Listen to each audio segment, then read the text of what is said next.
Good morning, सुप्रभात। आज हम जानेंगे लॉर्ड लैंसडाउन के बारे में।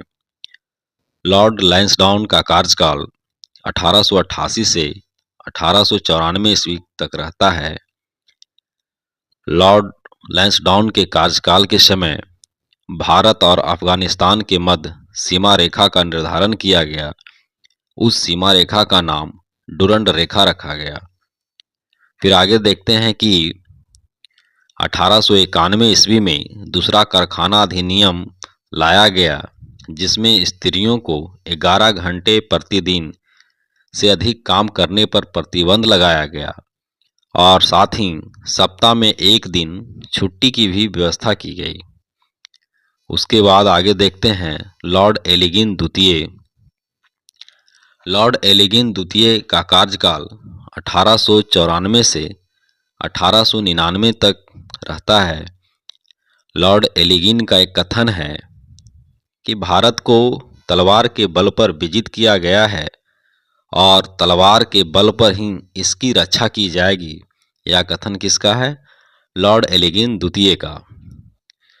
फिर एक घटना घटता है लॉर्ड एलिगिन द्वितीय के समय 1895 से 1898 के मध्य में उत्तर प्रदेश, बिहार, पंजाब, मध्य प्रदेश में भयंकर अकाल पड़ता है लॉर्ड एलिगिन द्वितीय के कार्यकाल के समय।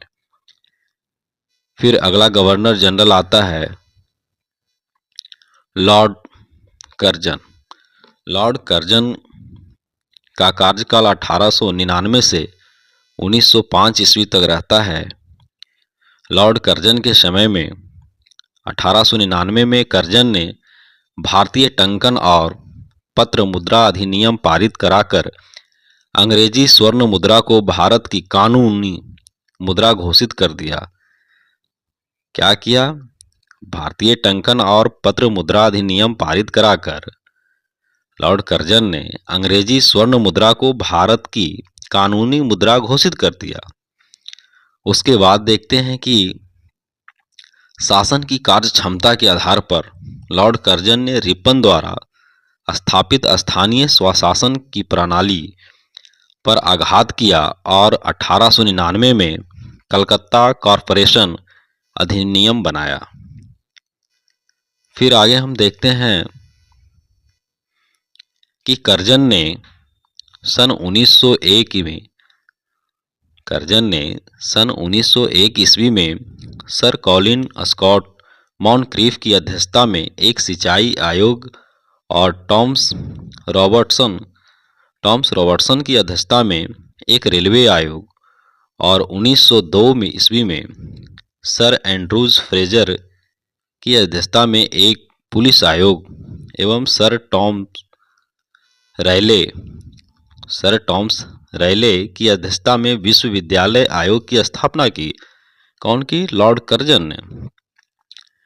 इसके बाद आगे हम देखते हैं कि 1904 ईस्वी में भारतीय विश्वविद्यालय अधिनियम पास किया गया।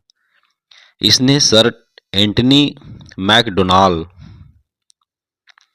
की अध्यक्षता में एक अकाल आयोग का गठन किया एवं सैन्य अधिकारियों के प्रशिक्षण के लिए क्वेटा में एक कॉलेज की स्थापना की। कहाँ की? क्वेटा में। फिर आगे देखते हैं कि प्राचीन स्मारक परीक्षण अधिनियम 1904 ईस्वी के द्वारा कर्जन ने भारत में पहली बार ऐतिहासिक इमारतों की सुरक्षा एवं मरम्मत की ओर ध्यान दिया। इस कार्य के लिए कर्जन ने भारतीय पुरातत्व विभाग की स्थापना की।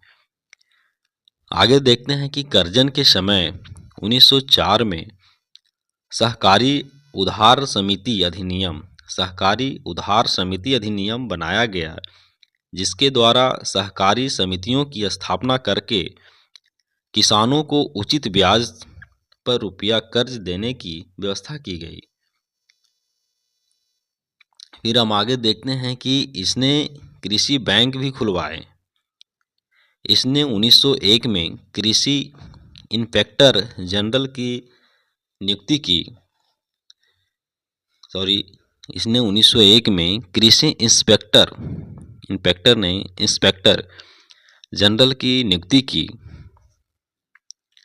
फिर आगे देखते हैं कि इसके समय 1905 ईस्वी में पूसा में एक कृषि अनुसंधान संस्था खोली कृषि अनुसंधान संस्था खोली गई।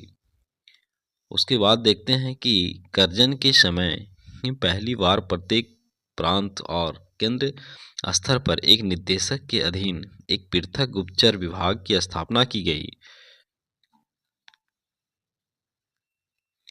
आगे देखते हैं कि लॉर्ड कर्जन के समय किचनर परीक्षा को सैनिक प्रशिक्षण में शामिल करके सेना की युद्ध क्षमता को बढ़ाया गया।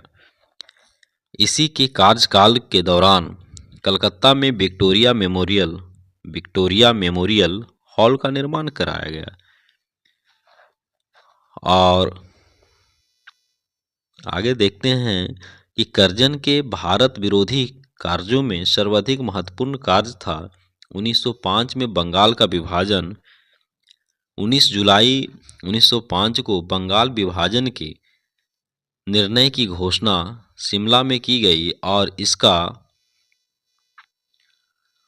इसका जो है प्रारूप प्रकाशित किया गया।